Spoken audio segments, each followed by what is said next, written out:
Hey guys, it's Marissa from Krietz Customs, bringing another Krietz Customs build to the Krietz Auto inventory.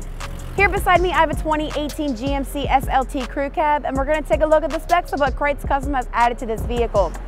This one has a 6-inch zone suspension cast lift. The wheel and tire package is going to be a fuel Contra. It's a 22x10 with a -18 offset.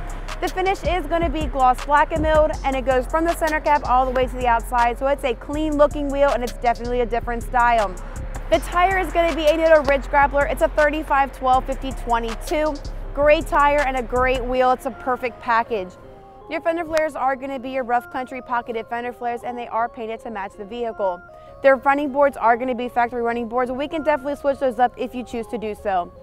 If you guys like this truck, make sure you check out our lifted inventory at KreitzAuto.com. The stock number is 186124. And if you want to build your truck like this, make sure you shoot me a message on Facebook at Krietz Customs or go to our gallery at KreitzCustoms.com.